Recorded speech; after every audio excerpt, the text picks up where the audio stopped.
Student, आज की आपकी इस क्लास में आप सभी का स्वागत है। अभी अपना क्लास 11th का दूसरा चैप्टर जिसका नाम है परमाणु की संरचना है ना चल रहा है। तो इसमें अपन ने दो मॉडल पढ़ लिए, जे थॉमसन का परमाणु मॉडल और रदरफोर्ड का परमाणु मॉडल। अब अपन को नील्स बोर का परमाणु मॉडल पढ़ना है। ठीक है, तो इसकी पहले शुरुआती जो चीज़ें होती हैं उसके बारे में आज अपन जान लेते हैं और उसके बाद फिर अपन पढ़ेंगे नील्स बोर का परमाणु मॉडल। ठीक है, तो इसके इसके पहले कुछ चीज़ें हैं है ना, तो उसके बारे में पहले अपन पढ़ लेते हैं।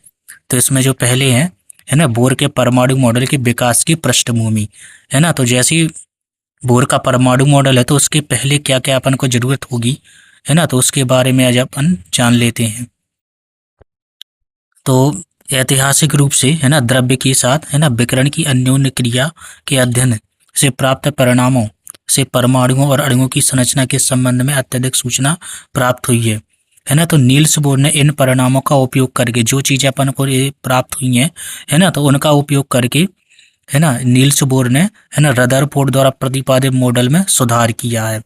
ठीक है ना, तो पहले जो जे थॉमसन का मॉडल है उसको तो पूरी तरीके से रिजेक्ट कर दिया गया था, क्योंकि रदरफोर्ड ने जो अपने प्रयोग किए थे है ना, तो उससे उसने उन्होंने जो बताया था उसके ठीक विपरीत परिणाम है ना देखने को मिले थे अपन को है ना। तो फिर जो रदरफोर्ड का मॉडल है वो काफ़ी हद तक सही था और इसी में फिर क्या है नील्स बोर ने आगे सुधार किया था है ना। तो इसमें क्या क्या उन्होंने देखा है ना, जो बोर के परमाणु मॉडल के विकास के दो बिंदुओं ने अहम भूमिका निभाई है ना। तो जो नील्स बोर का जो परमाणु मॉडल है ना, तो उसके लिए कौन कौन सी है ना जो बिंदु हैं वो उनके काम आए। तो इसमें पहला है ना विद्युत चुम्बकीय विकिरण का द्वैत व्यवहार होना। जो आपके विद्युत चुम्बकीय विकिरण है वो दो प्रकार से व्यवहार करता है, जिसका अर्थ यह है कि विकिरण तरंग और कण दोनों के गुण प्रदर्शित करते। जो आपका विद्युत चुम्बकीय विकिरण होता है, इलेक्ट्रोमैग्नेटिक रेडिएशन है ना, तो ये जो व्यवहार है वो आपका तरंग की तरह भी करता है। ठीक है ना, काय की तरह तरंग तरंग यानी कि वेव की तरह भी करता है और साथ में कण की तरह भी करता है, कण यानी कि पार्टिकल की तरह भी ये व्यवहार करता है। इसके बाद दूसरा है परमाणु जो स्पेक्ट्रम से संबंधित प्रायोगिक परिणाम। जो परमाणु के जो स्पेक्ट्रम प्राप्त किए गए है ना, तो उसके जो प्रायोगिक परिणाम है वो भी क्या है इनके लिए है ना बहुत महत्वपूर्ण साबित हुए।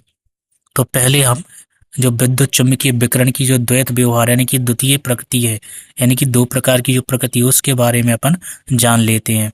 तो पहले अपन विद्युत चुम्बकीय विकिरण के बारे में जानेंगे और इसमें भी अपन को पहले इसकी पढ़ना है तरंग प्रकृति। ठीक है ना, विद्युत चुम्बकीय विकिरण होता है जो इलेक्ट्रोमैग्नेटिक रेडिएशन होता है ना, तो उसकी अपन को तरंग प्रकृति पहले पढ़ना है। तो 19वीं सदी के मध्य में भौतिकविदों ने है ना गर्म वस्तुओं से अवशोषित एवं उत्सर्जित होने वाले विकिरणों है ना का सक्रियता से अध्ययन किया। इन विकिरणों को ऊष्मीय विकिरण कहा जाता है और उन्होंने यह जानने की कोशिश की कि ऊष्मीय विकिरण किससे बने होते हैं। ठीक है ना, तो उन्होंने क्या किया, कोई वस्तु ली, जैसे कि कोई धातु ली है ना, तो उसको गर्म किया। गर्म करने पर है ना कि उसने कौन से विकिरण या कितने विकिरण क्या है अवशोषित किए और कितने विकिरण क्या है उन्होंने है ना उत्सर्जित किए है ना, तो इसका उन्होंने क्या है भली प्रकार से अध्ययन किया। उन्होंने यह जानने की कोशिश भी की कि ऊष्मीय विकिरण किससे बने होते हैं, यानी कि ये किससे बने हैं। अब यह भली भांति ज्ञात हो गया कि ऊष्मीय विकिरण विभिन्न आवृत्तियों है ना तरंग दैर्ध्यों वाली विद्युत चुम्बकीय तरंगों से बने होते हैं। यह उनको आधुनिक अवधारणाओं पर आधारित है जो 19वीं सदी के मध्य तक ज्ञात नहीं था है ना। ऊष्मीय विकिरण के नियमों का सर्वप्रथम सक्रियता से जो अध्ययन है ना 1850 में हुआ था। वो 1870 के आरंभ में जेम्स क्लार्क मैक्सवेल ने यह सिद्धांत विकसित किया कि विद्युत चुम्बकीय तरंगें आवेशित कणों द्वारा उत्पन्न होती हैं। जो आपके आवेशित कण होते हैं यानी कि नेगेटिव और जो पॉजिटिव कण होते हैं उनसे ही क्या है ना विद्युत चुम्बकीय जो विकिरण है वो क्या है उत्सर्जित यानी कि निकलते हैं। ये बताया था किसने, जेम्स क्लार्क है ना, क्लार्क मैक्सवेल ने सबसे पहले ऐसा बताया था। इस सिद्धांत का प्रायोगिक सत्यापन बाद में हेनरी हर्ट्ज ने किया। ठीक है ना, तो इसका कोई जो विकास है या जो सिद्धांत है वो मैक्सवेल ने दिया था। ठीक है ना, और उसके बाद है ना, क्या कहा था उन्होंने, कहा था कि जो विद्युत चुम्बकीय है ना तरंग हैं वो आवेशित कणों से उत्पन्न होती है, ऐसा उन्होंने बताया था। फिर इसको आगे इसका जो प्रायोगिक सत्यापन है वो क्या है, हेनरी हर्टज ने किया था।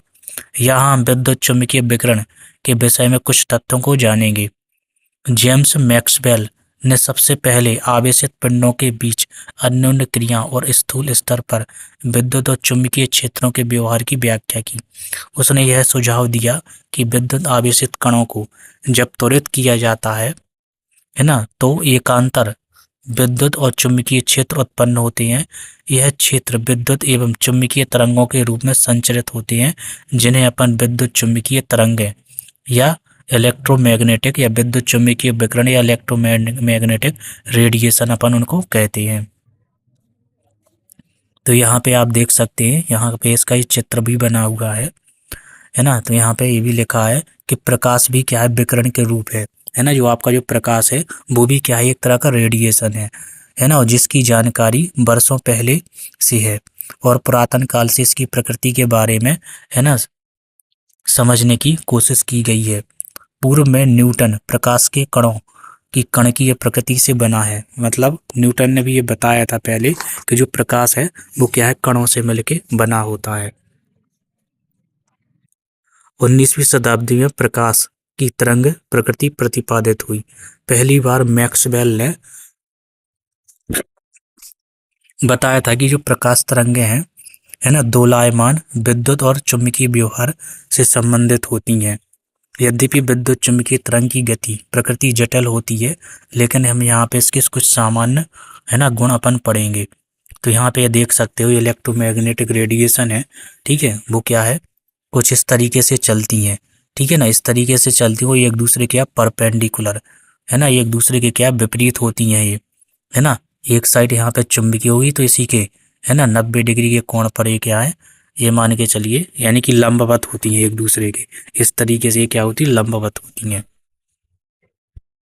है ना। विद्युत और चुंबकीय जो तरंगें होती हैं वो साथ साथ होती हैं, है ना। ये आप देख सकते हो, जो लाल कलर से ये दिखाया गया है ये आपका विद्युत क्षेत्र है, ठीक है। जो लाल कलर से ये दिखाया है विद्युत क्षेत्र है, और जो नीले कलर से ये दिखाया गया है ये आपका क्या है, चुंबकीय क्षेत्र है ना। तो ये एक दूसरे के परपेंडिकुलर, एक दूसरे के लंबवत होती हैं ये, है ना। तो विद्युत चुंबकीय तरंग विद्युत और चुंबकीय क्षेत्र के घटक होते हैं। ये घटक समान तरंगदैर्घ्य, समान आवृत्ति, गति और आयाम वाले होते हैं, किंतु वे एक दूसरे के लंबवत है ना तलों में कंपन करते हैं। इसमें इसका पहला गुण है, पहला पॉइंट है, दोलायमान आवेशित कणों द्वारा उत्पन्न विद्युत और चुंबकीय क्षेत्र एक दूसरे के लंबवत होते हैं, ठीक है। एक दूसरे के क्या है, ये लंबवत होते हैं, यानी कि यहाँ पे ये अगर चुंबकीय क्षेत्र है तो इसी के आगे यहाँ पे क्या हो जाएगा, ये भी आपका विद्युत क्षेत्र हो जाएगा, ठीक है ना। तो एक दूसरे के इस तरीके से आप देख सकते हैं, एक दूसरे के लंबवत है, यानी कि बीच में 90 डिग्री का कोण बनाता है। ये दोनों तरंग के संचरण की दिशा के भी लंबवत होते हैं, है ना। विद्युत चुंबकीय तरंग एक सरल रेखा, यहाँ पे चित्र में आपको यहाँ पे दिखाया गया है इसका चित्र। ध्वनि अथवा जल तरंगों के विपरीत विद्युत चुंबकीय तरंगों जो किसी माध्यम की आवश्यकता नहीं होती है और ये निर्वात में गति कर सकती हैं। जो आपकी ध्वनि तरंगें होती हैं, ठीक है ना, इनको क्या है, माध्यम की आवश्यकता होती है, जैसे कि वायु, है ना। बिना वायु के ये संचरित नहीं हो सकती हैं। इसी प्रकार जल तरंग है ना, जल में जो उत्पन्न तरंग है उनके लिए क्या है, माध्यम की यानी कि जल की आवश्यकता होती है। लेकिन जो आपकी जो विद्युत चुंबकीय तरंग हैं इन्हें किसी प्रकार के माध्यम की आवश्यकता नहीं होती है, और ये क्या है, निर्वात, निर्वात का मतलब जहाँ वायु नहीं है, ठीक है। निर्वात का मतलब क्या होता है, जहाँ वायु नहीं है, जहाँ वायु नहीं है, ठीक है ना, तो वो आपका निर्वात कहलाता है। और जो विद्युत चुम्बकीय तरंगे हैं, जो प्रकाश की जो किरणें हैं वो भी एक तरह की विद्युत चुम्बकीय तरंगे हैं, ठीक है ना। तो सूर्य से जो धरती पर जो प्रकाश आता है वो इसी कारण से आता है, क्योंकि है ना इनको क्या है, किसी माध्यम की आवश्यकता नहीं होती है, ठीक है ना। ये बिना माध्यम के यानी कि निर्वात में भी ये गमन कर सकती हैं। अब यह तथ्य अच्छी तरह स्थापित हो चुका है कि विद्युत चुम्बकीय विकिरण कई प्रकार के होते हैं, जिनकी तरंगदैर्घ्य आवृत्ति एक दूसरे से भिन्न होती है। ये एक साथ मिलकर विद्युत चुम्बकीय स्पेक्ट्रम बनाते हैं। स्पेक्ट्रम के भिन्न भिन्न क्षेत्रों के भिन्न भिन्न नाम हैं। कुछ उदाहरण जैसे रेडियो आवृत्ति ये क्षेत्र है, है ना। और इसकी जो रेंज है वो 10⁻6 हर्ट्ज है ना, लगभग 10⁻6 हर्ट्ज है, जिसका उपयोग प्रसारण में किया जाता है ना। जो आपकी जो रेडियो प्रसारण है ना, रेडियो आवृत्ति है या रेडियो तरंग है, इसका उपयोग है ना टेलीविज़न प्रसारण में, है ना, और बाकी जो आपका मोबाइल सिस्टम होता है उसमें इसका उपयोग किया जाता है। इसके बाद है इसमें सूक्ष्म तरंग है, जिनको अपन माइक्रोवेव बोलते हैं, है ना। सूक्ष्म तरंग है माइक्रोवेव, इनका जो क्षेत्र 10⁻2 हर्ट्ज के है ना लगभग होता है, और इसका उपयोग अपन राडार में करते हैं। ठीक है, इसका उपयोग अपन कहाँ करते हैं, राडार में करते हैं माइक्रोवेव का। इसके बाद है इंफ्रारेड आईआर। ठीक है, इनके बाद है अवरक्त किरणें, या जिनको इंफ्रारेड या आईआर कहते हैं। इनका जो क्षेत्र होता है वो 10⁻, है ना, 13 हर्ट्ज के लगभग होता है। ठीक है, इनका जो क्षेत्र कितना 10⁻13 हर्ट्ज के लगभग होता है, और इसका उपयोग है ना उपयोग गर्म करने में करते हैं। ठीक है, इसका उपयोग अपन गर्म करने में, इसके अलावा जो आईआर है इसका सुदूर संवेदन में, यानी कि जो रिमोट सेंसिंग होता है उसमें भी इसका उपयोग इंफ्रारेड का किया जाता है। इसके बाद है पराबैंगनी किरणें, अल्ट्रा वायलेट रे, है ना। तो इसका जो क्षेत्र है वो 10⁻16 हर्ट्ज के लगभग होता है, जो सूर्य की विकिरण का एक भाग होता है ना। जो सूर्य से जो किरणें आती हैं वो क्या आती हैं, पराबैंगनी किरणें होती हैं। लगभग 10⁻15 हर्ट्ज के थोड़े से क्षेत्र को अपन साधारणतः दृश्य क्षेत्र या प्रकाश कहते हैं। ठीक है, इसी की उपस्थिति में ही अपन वस्तुओं को देख सकते हैं। इनका एक छोटा सा है ना क्षेत्र होता है, जिसको अपन दृश्य या विजुअल है ना प्रकाश कहते हैं। केवल यही वह क्षेत्र है जिसे हमारी आंखें देख और संसूचित कर सकती हैं। अदृश्य क्षेत्रों को पहचानने के लिए विशेष प्रकार के यंत्रों की आवश्यकता होती है। ठीक है, तो केवल दृश्य किरणों को ही अपन देख सकते हैं, और बाकी को अपन को जानने पहचानने के लिए है ना यंत्रों की आवश्यकता होती है। विद्युत चुम्बकीय विकिरण को दर्शाने के लिए विभिन्न प्रकार के मात्रकों का उपयोग किया जाता है। इन विकिरणों की आवृत्ति तरंगदैर्ध्य द्वारा है ना चारित्रित किया जाता है। आवृत्ति है ना, इसका जो मात्रक होता है, ऐसा ही मात्रा वो हर्ट्ज है ना। वैज्ञानिक हेनरिक हर्ट्ज, उनके नाम पर इसको अपन हर्ट्ज कहते हैं। इसको तरंगों की उस संख्या के रूप में परिभाषित किया जाता है जो किसी बिंदु से प्रति सेकंड गुजरती हैं। ठीक है, तो एक सेकंड में जितने भी है ना वो कंपन होते हैं, है ना, उनको अपन आवृत्ति कहते हैं, और इसका जो मात्रक है वो हर्ट्ज होता है। तरंग दैर्ध्य समझ लेते। तरंग दैर्ध्य क्या है, मान के चलिए ये कोई किरण जा रही है, इस तरीके से एक किरण है। ठीक है ना, तो ये एक एक एक कहलाते हैं सरंग। इनको बोलते हैं अपन सरंग, और इनको बोलते हैं अपन गर्त। ठीक है, तो जो दो अपन सरंग ले लें ये वाले, या फिर दो अपन गर्त ले लें। ठीक है, दो सरंगों की या दो गर्तों कोई भी एक दूरी मान लें अपन, है ना, तो ये क्या कहलाती है, आपकी तरंग दैर्ध्य कहलाती है ना। दो क्रमागत सरंगों और दो क्रमागत तरंगों, वो गर्तों के बीच की दूरी को अपन क्या बोलते हैं, तरंग दैर्ध्य कहते हैं। और इसको अपन लैम्डा से प्रदर्शित करते हैं। जो उल्टा वाई होता है इसका नाम है लैम्डा। ठीक है, इसको अपन लैम्डा से प्रदर्शित करते हैं, और इसका ऐसा ही मात्रा क्या होता है, मीटर होता है इसका। तरंग दैर्ध्य की मात्रक लंबाई के मात्रक होता है। ठीक है, सामान्यतः इसका जो मात्रक वो मीटर होता है। चूंकि विद्युत चुम्बकीय विकिरण में छोटी सी तरंग जैसी है ना तरंग दैर्ध्य की तरंगें होती हैं, इसके लिए छोटे मात्रकों की आवश्यकता होती है। ठीक है, तो तरंग अथवा आवृत्तियों को भिन्न भिन्न प्रकार की विद्युत चुम्बकीय विकिरण द्वारा दिखाया गया है। यहाँ पे ये विद्युत चुम्बकीय है ना पूरा क्षेत्र यहाँ पे ये दिखा, यहाँ पे ये पूरा स्पेक्ट्रम दिया है विद्युत चुम्बकीय क्षेत्र। ठीक है, तो इसको आप जूम करके इसको देख सकते हैं।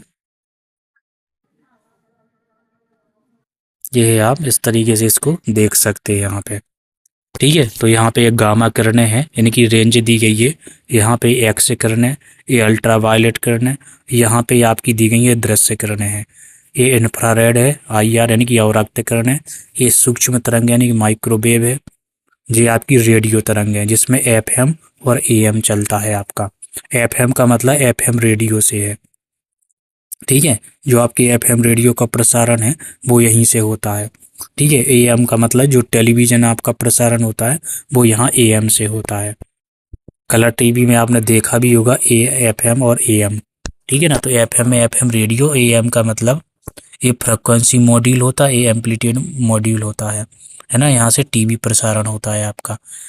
फिलहाल अब तो डिजिटल सेट ऑफ बॉक्स से चले गए हैं, है ना, नहीं तो पहले जो एनालॉग सिग्नल होते थे वहीं से इनका प्रसारण किया जाता था, है ना, जो डिस्क के इसको अपन बोलते थे। और यहाँ पे ये लंबित रेडियो तरंग है, यहाँ से आपका इसका इस्तेमाल है वो आपका मोबाइल सिस्टम में होता है, ठीक है, मोबाइल कम्युनिकेशन में इसका इस्तेमाल किया जाता है ना। ये दृश्य किरण है वो यहाँ पे ये दिया गया है आपको, ये विजुअल स्पेक्ट्रम। और इसमें क्या है, सभी 7 रंग होते हैं ये।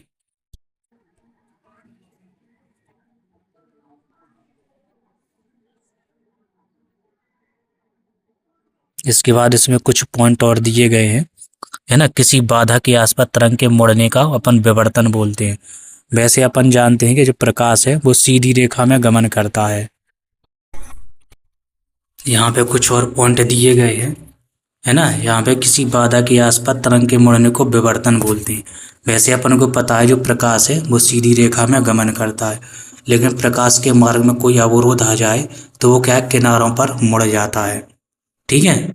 किनारों पर मुड़ने की ये जो घटना है वो कहलाती है आपकी विवर्तन। इसके बाद एक और घटना दी गई प्रकाश से संबंधित, जिसको अपन बोलते हैं व्यतिकरण। किसी समान आवृत्ति वाली, है ना, 2 तरंगें मिलकर एक ऐसी तरंगें देती हैं जिसका त्रिज्या में प्रत्येक बिंदु पर विक्षोभ, प्रत्येक तरंग के उस बिंदु पर, है ना, विक्षोभ का बीजगणितीय सदिश योग होता है ना। तरंगों का इस प्रकार का जो संयोजन है वो आपका व्यतिकरण कहलाता है।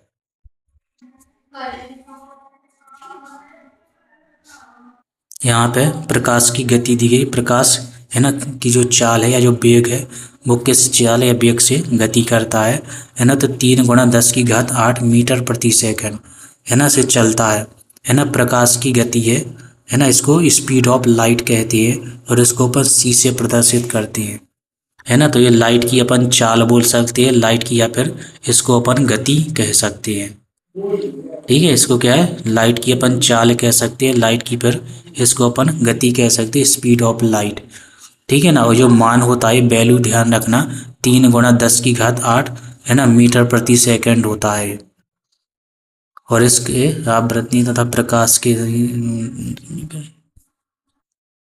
ये सभी का सूत्र है ना, सी बराबर न्यू अपॉन लैम्डा, सी बराबर न्यू अपॉन लैम्डा, इसको ध्यान रखना आप लोग, ठीक है। ये फॉर्मूला होता है इसका। तरंग को बताने के लिए एक दूसरी राशि तरंग संख्या यानी कि न्यू, ठीक है, न्यू लिख दो या न्यू बार बोल दो, इसको का उपयोग किया जाता है। प्रति इकाई लंबाई में तरंग दैर्ध्य की संख्या को तरंग संख्या कहते हैं। इसका मात्रक तरंग दैर्ध्य के मात्रक का व्युत्क्रम यानी कि मीटर इनवर्स होता है। तरंग दैर्ध्य का मात्रक मीटर होता है और उसका जो मात्रक है वो मीटर इनवर्स होता है, उल्टा होता है। सामान्यतः प्रयोग होने वाला मात्रक सेंटीमीटर इनवर्स, ये ऐसा ही मात्रक नहीं है, ठीक है, ऐसा ही मात्रक आपका मीटर है, ठीक है, लेकिन इसको सामान्यतः सेंटीमीटर में भी अपन व्यक्त करते हैं। इसके बाद है विद्युत चुम्बकीय विकिरण की कणीय प्रकृति। अभी अपन ने क्या पढ़ी, अभी अपन ने पढ़ी तरंग प्रकृति, ठीक है, अभी अपन ने क्या पढ़ी, तरंग प्रकृति। अब पढ़ना है अपन को इसकी कणीय प्रकृति, यानी कि जो तरंग है वो कण की तरह व्यवहार करता है और इससे संबंधित प्लांक का क्वांटम सिद्धांत है, ठीक है। इससे संबंधित क्या है, प्लांक का क्वांटम सिद्धांत है, इसके बारे में अपन पढ़ेंगे। तो जो प्लांक का क्वांटम सिद्धांत है इसमें विवर्तन और व्यतिकरण ये दोनों घटनाएं अपन पढ़ चुके हैं। जैसी कुछ प्रायोगिक घटनाओं को विद्युत चुम्बकीय विकिरण की तरंग प्रकृति द्वारा समझाया जा सकता है, लेकिन कुछ परीक्षणों को 19वीं सदी के भौतिक विज्ञान जो पारंपरिक भौतिक की कहलाती है कि विद्युत चुम्बकीय सिद्धांत की सहायता से भी वर्णित नहीं किया जा सकता। ये परीक्षण निम्नलिखित है। पिंड, गर्म पिंड से विकिरण का उत्सर्जन, है ना, विकिरण यानी कि कोई पिंड गर्म है तो इससे जो विकिरण है वो उत्सर्जित कैसे होती है ना, या जिसको अपन ब्लैक बॉडी रेडिएशन कहते हैं।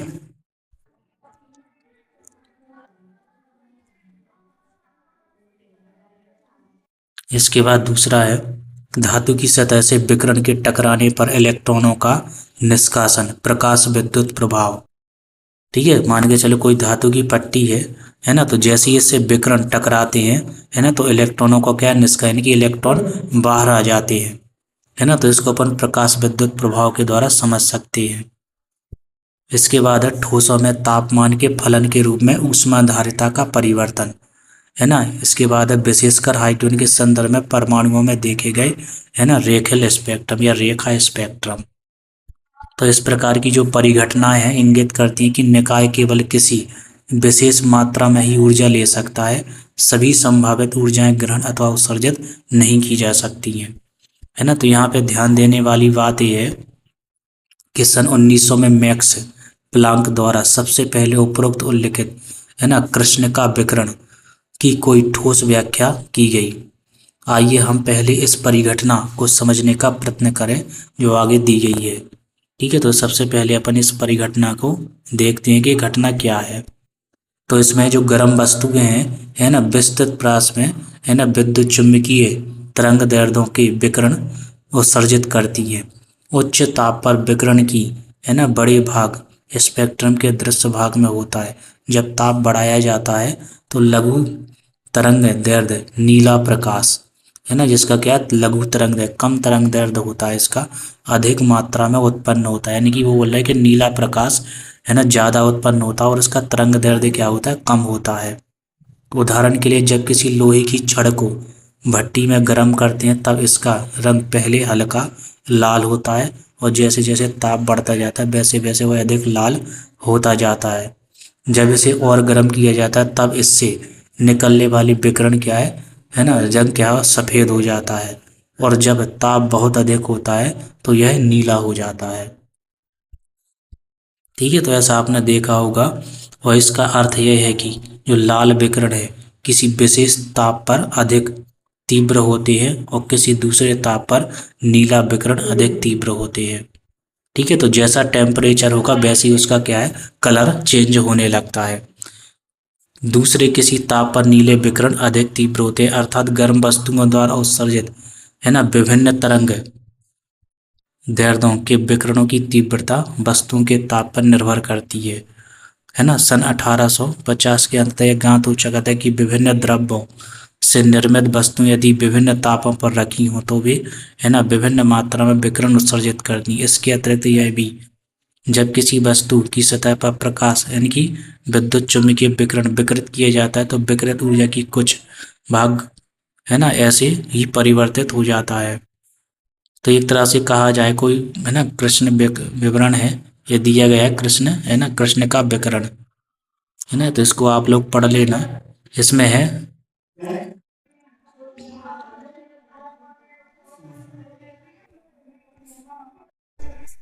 अभी तक अपन ने, है ना, कृष्ण का विकिरण का नाम सुना है। यहाँ पे इसकी परिभाषा दी गई है, इसको आप देख सकते हैं। एक ऐसा ये आदर्श पिंड होता है, ठीक है ना, जो हर प्रकार की आवृत्ति के, है ना, विकिरणों को एक समान उत्सर्जित और अवशोषित करता है।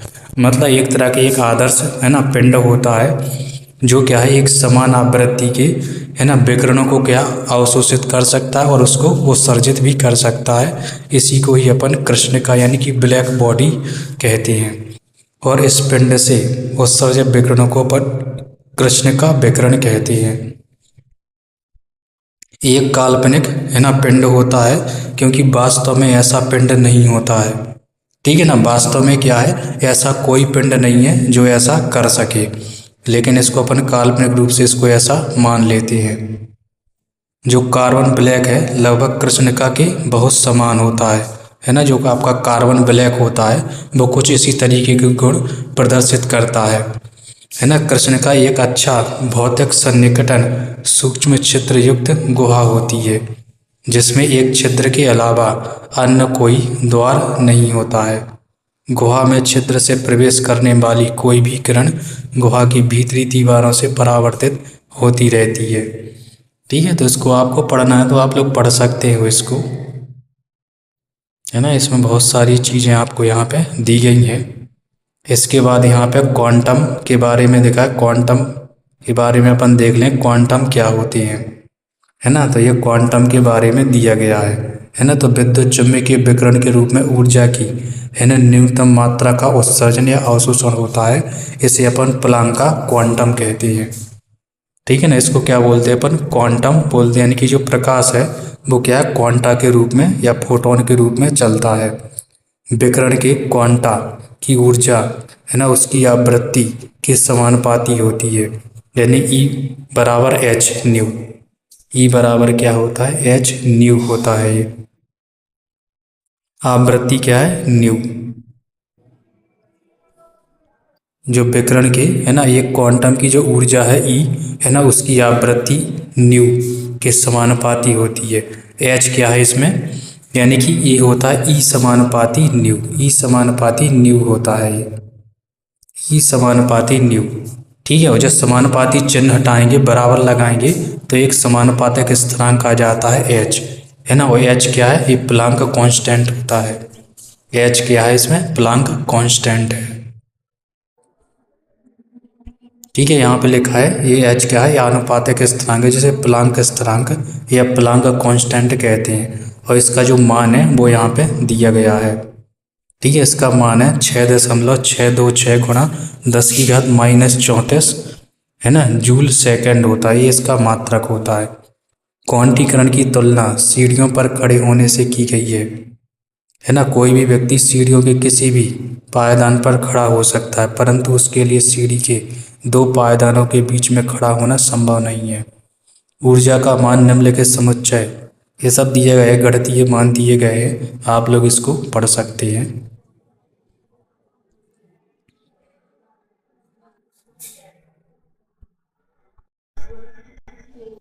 ये मैक्स प्लांक के बारे में है, जानकारी दी गई है यहाँ पे मैक्स प्लांक के बारे में, है ना, जिन्होंने क्या है ना पीएचडी की थी, और साथ में क्या है, इनको नोबेल पुरस्कार भी दिया गया था, है ना। जो क्वांटम सिद्धांत दिया था उन्होंने, है ना, उसके लिए इनको क्या है ना, भौतिकी का नोबेल पुरस्कार दिया गया था। अब इसके बाद है प्रकाश विद्युत प्रभाव। ठीक है, तो इस प्रकाश विद्युत प्रभाव के बारे में अपन कल की क्लास में पढ़ेंगे। ठीक है, वो आज की क्लास है वो अपनी यहीं पर समाप्त करते हैं।